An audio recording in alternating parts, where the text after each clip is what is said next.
Hey Scott, what's up, man? How are you? Not so bad. How you doing? Can you hear me okay? I can hear you just fine. Yeah. Wicked. Awesome. Well, Cool. I appreciate you taking a few minutes, especially, I mean, it's so close to Christmas. Who wants to be working right now, you know? I know things the schedule seems to be filling up and my lovely wife has us doing all kinds of activities, but guess what? It's good to be home. So that's I was fine. going to ask with the schedule that you guys have and being on tour as long as you have been, I know you guys just wrapped up some days, but I was curious how often you actually get to be home for these holidays.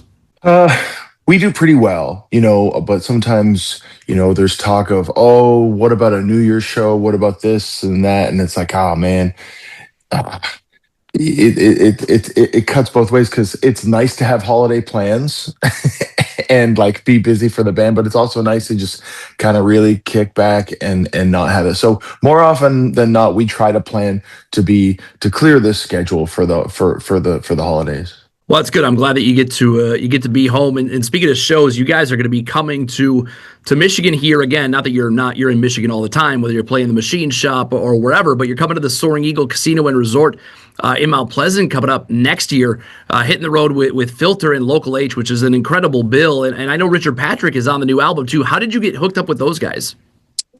Well, when we were making the new album, there was talk about, what if we could do any kind of collaboration, what would that look like? What would that sound like? And those were big questions because we don't really, Finger Eleven typically, uh, I don't, we the project doesn't really go outside the five members, but we were like, well, okay, fine, just as a thought experiment, let's write down some names, let's see like who could pick up the phone, so we thought like, man, like what about like Filter on this track, man, this Blue Sky Mystery, it would be really really cool.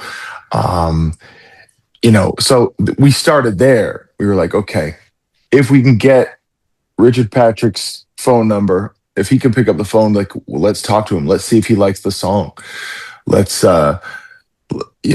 let's see if it could, sound good. And I had a long conversation with him after I played him the song, and he really liked it. And I can't believe it worked out the way it did. But the collaboration, it was out of our comfort zone. But it was such an exciting idea to work with Filter. I will definitely do it again. As far as it definitely opened up, I think it widened our horizons as far as like, musical possibilities. Um, just kind of different and a little scary and, whatever, out of the comfort zone, but the results are pretty magical. I love what Richard did with the track, and I'm excited that it turned into even more of a relationship that we get to actually tour with the band. So it's very exciting.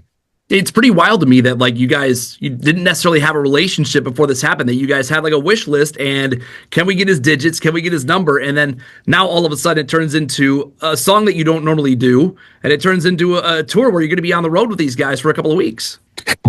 Yeah, no, it's great. Like I say, it takes a very long time to get our musical ideas together, and the fact that this worked out the way it did, it just uh, couldn't have worked out better. When you guys sit down to decide, because this isn't something you do very often with the collaboration, how do you decide it's this song in particular when you have a collection of 10 or 11? What is it about that song, Blue Sky Mystery, that you go, you know what, this is the one. If we're going to do this, this is it.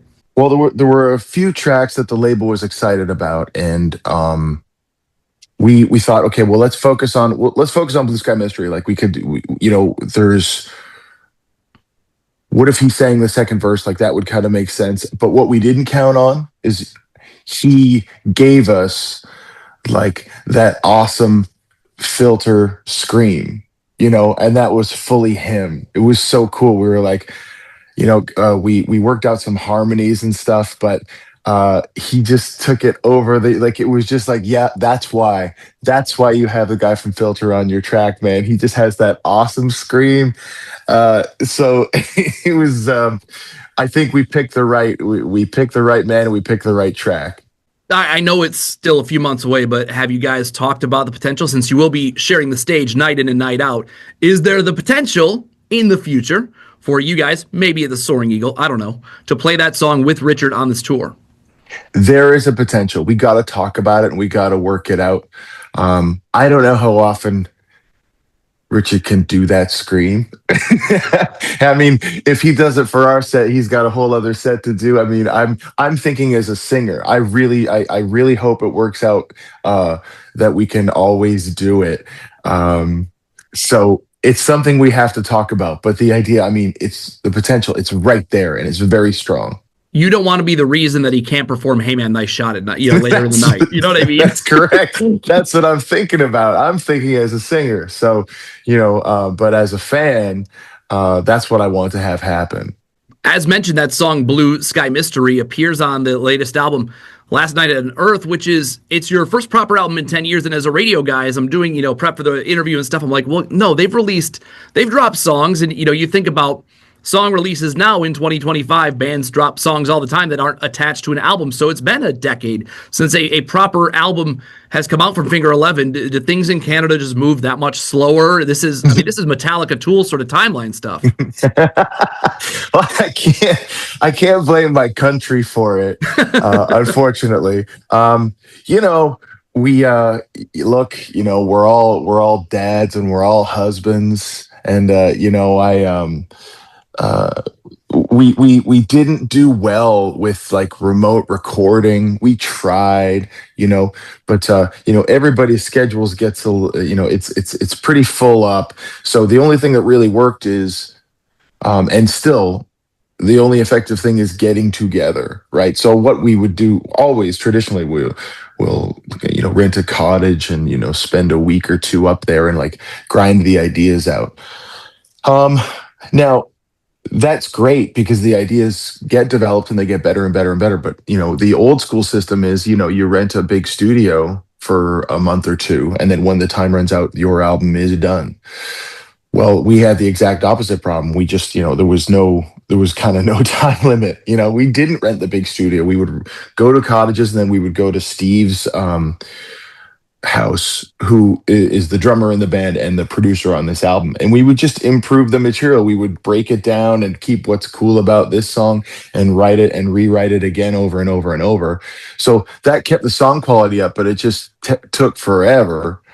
And then last summer rolled around and we had that big tour with Creed and there was some interest in the band, and so we were like, look, man, we got to strike while the iron is kind of sort of hot.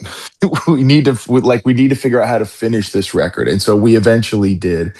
But I can't believe it took that long, but in a way I can sort of account for the time, but I don't want to take that long again. That's for sure. I imagine not having a timetable, not having sort of a deadline, and really being able to craft these songs the way you want to, and going back and getting to listen to them again, it was kind of exciting for you guys because you really could nail it and make sure it's all right. It's great for musical quality. It's murder for your career. It's terrible. Don't do it. Finish the record. Finish it sooner than my advice to any musician out there. Finish your dang record earlier than 10 years, please. Don't. I was going to ask you if there's ever a point you get a little bit nervous, because obviously you guys are a touring band. You guys are out on the road all the time. But at some point, these fans that are coming to see the shows, even though you're dropping a song here, a song there, and Adrenaline shows up on the new album and stuff like that, at some point, the fans that are waiting for that album are going to go, okay, like, stop playing shows and just put this thing out. Well, I think that's true. But I also think it's difficult to get excited about, like, an older band's new record, let's say. Sometimes those don't turn out so good, and I think this one will be a surprising one because of the circumstances, because the quality control is there. Like, the sacrifice was all this time, but the result is that it's a really solid record for a band that's been around for a minute. I'm curious, when you have this amount of time to write an album, to record an album, to put together an album in a band that's been around, for 30 plus years. You guys have been the core four guys. You guys have been tight since high school. Is it still is the process still the same, even though you took so long to put this out? Is it still everybody comes together, or does one guy come in with the? Some bands have like a primary songwriter; he's the guy. Is this a collective effort still after all these years? Not only is it a collective effort, it's more open than it ever has been, which is pretty magical, right? Anybody gets to chime in on anything, right? What about this riff? Or like, Scott, what's that lyric? Oh, okay. There's a lot of it's just, especially, in the past, it's much more open than it ever used to be. But again, that's creatively satisfying, but it takes a very, very long time for everybody to be happy, because if you got one person saying, no, no, no, you play this, you play this, you play this, your album's going to be done in like a week, dude. Um, but that's not really that's not really a satisfying vision. That's not what keep bands together. I don't, in my opinion, it's not what keeps them happy, at least. So it's great. Not only does everybody get to say, you're not afraid to say anything in the room. There's a song written by my brother called Wall Dogs. He's written songs over the years, and they get put somewhere, and maybe it's not the right fit or whatever. But this Wall Dog song, it's fully his, and I'm really proud of him for it's so satisfying when your idea, your demo makes it to the final record, and John finally got one in, and that's I'm proud of him for that, and I think it's a really cool song. You talk about the way songs fit and whether this one fits this album. I'm curious if there's a science to like the track listing, because you guys spent so much time on this, and the songs are perfect. And then these songs are a collection of songs. And I listened to the album a couple of times yesterday, just prepping the interview. And I mean, from top to bottom, it flows in a certain way, and you can feel it. I'm curious, like, how long does it take to sort of figure out this is what we start with, this is what we end with, this is the flow we want? Is there a lot to that, or isn't there? Once we finished the songs, then we had got to talk about the kinds of these problems, right? Running order. How do we put these things together? How does it sound? If somebody's listening on a CD, how does it sound on vinyl? Right? Like, is there at the end of side A, and then flipping to side B? These are, boy, oh boy, I wish I could show you the massive, massive chain of texts that went through. Because we would, some of us, we'd put a list together, and then we would go and like try to replicate that, go away and like listen. Okay, all right, is that cool? Well, what if we switch this and this and this? And at a certain point, I mean, I'll say I checked out. I was like, I like all of it. This is great. And then you've got Rick, who obsessed for days, to try to figure it out. It's very important. Rick is the guy that, it matters to everybody, but as far as like, it's the most important for Rick for the set list to be, for the flow to be he thinks about it all the time. So it's very, very, it's very important to the band. And again, all these things, like, we miss deadlines because we have to get these decisions right. And so I'm proud to say all these decisions have finally been made and the record is out. But boy, oh boy, yeah, we take every decision seriously. The album's been out for a little bit. I know you were playing some of the new tracks on tour even before the album came out. Even though you guys have been doing this for so long at this point, you guys have had massive radio hits and massive success. Do you guys still get excited playing some of the new songs for the first time, even if fans have maybe they have heard them, maybe they haven't? Do you guys still get excited about playing those songs? Well, I think if we had it our way, we would just play all the new stuff all the time. Yeah, I think, but that's not really what we're gonna deliver, because it is still exciting to actually play. Like, it's still fun no matter what I'm playing. Like, I'm cool with playing the older songs. Like, it's especially right now, because the band is invigorated. Like, we're still able to like work together and hang out together and put out what we think is one of our strongest records. So it's all just been like positive in the camp. Over the years there's been a lot of question marks, and like, do we get to do this again? And like, what, and all those questions have been answered, and the answer is yes, we get to keep living our rock and roll dream, you know. So yeah, I do love it. I love singing. There's nothing else like singing. So as long as I can sing, I'm gonna keep doing it. And now you get to do some goofy stuff like the mini-sode that dropped yesterday. I'm actually excited to talk to you today because that came out yesterday. There's shields, there's swords, there's bats. Whose idea was it, and where are we headed? Where is this mini-sode thing going to take us? Oh man, I cannot spoil the story. Why would don't ask me to spoil the story, bro? I know, But I know. yeah, we put these really dorky, nerdy fantasy ideas into these minisodes. So they're just these cool little adventures, and um, it I can't take any credit for the idea, but I did show up and I got outfitted with like a cool sort of like fighter slash gladiator outfit. So I'll always have that. But yeah, it definitely shows like a fun side of Finger 11, where Rick is a wizard, and we're trying to um, get through his obstacles in order to save him and try to turn him um, away from his darker impulses, I guess. But like, what a fun idea, because we got to do these things, and I think we did like 6 episodes of them. The first, yeah, like you say, the first one is out. But the label gave us like a decent budget. Like it's supposed to look really corny and really cheap, and we got on the set. We're like, this is pretty cool. Like playing dress up and trying to act is always going to be fun. And I credit James's hard work to get this idea off the ground. So it's going to be, you're either going to think it's really cool or you're going to think it's really dorky, and you're right either way. I mean, it's got to be fun and just be at a point where you can sort of, you're not taking yourself too seriously. You can go have a little bit of fun. The label's paying for it. Like it's just, they're Well, any idea where it's not just the same old thing, right? That it's like, okay, what else? What can we do? What can we do that's fun and sort of would stick out?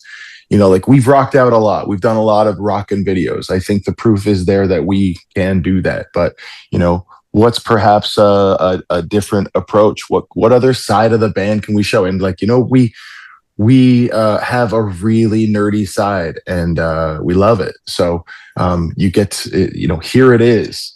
And to marry it to like the to the new music is it's just a lot of fun. And I mean, that's what it's about for me nowadays. Like we are having more fun than we've had in a long time, and that's a good feeling. That's awesome. And you mentioned new music, new album is out. That means new tour days. We talked about the tour with Filter and Local H. That'll be coming to the Soaring Eagle here in Mount Pleasant coming up in March. And then after that, you guys get to go out of the road with 3 Days Grace. We already talked about you possibly having Richard Patrick on stage. You have an album called The Mountain. So does 3 Days Grace. Have you discussed yet who's going to play? Like, are you both going to play I know they're different songs, but can you play 2 songs called The Mountain on the same night? I wonder, could we do like, yeah, that would be cool. Just to do like Twin Peaks, like one mountain, one band play the mountain, and the other band play the mountain right afterwards, just for the namesake. Haven't discussed it. Those boys are, they've always been so nice to us. So we'll have a nice big nice round table about it, and we'll figure it out. Well, you guys have the swords already, so I think, we I are want to place bets. So we've got all the nobody needs to go to the item shop. We're good. All right. Don't spend your gold. We got it. I'm sure getting to go on tour with those guys, though. I mean, as you mentioned, they're good friends. They've been great to you over the years, and seeing the success that they've had and you've had, and your careers have sort of paralleled. I mean, you guys both had hits early in the 2000s and have been able to make a career of this. It's got to be exciting for you guys to be able to share the stage now, especially with 3 Days bringing Adam back and them all being together and being a unified force in what they're doing. That's got to be exciting for you guys. I mean, I am so happy for those guys as friends, but also as a fan. Like that's just the best outcome, right? So it's so fun to be part of that this time as well. Yeah, it's great. it's very positive. Yeah, excited to see you guys out with them again, and excited to have you at the Soaring Eagle Casino and Resort in March with Filter and Local H. And I suspect, as every band does, you guys will stay out on the road forever, even though you haven't announced everything in 2026. We've got obviously more minisodes coming, but I'm gonna venture a guess here. I talked to Gavin Rossdale from Bush the other day, and he's basically like, "Yeah, listen, that's what we do. We keep touring." So I mean, the band does love to tour, and look. We got our wish, we made a record that we love and people seem to be responding to it. So that translates to being busier and coming out and seeing people again. So here we go. It's going to be great. Excited to see you guys in March at the Soaring Eagle, man. I appreciate you taking a few minutes to chat here this morning, and have a Merry Christmas. Thanks, Matt. Appreciate it. You too.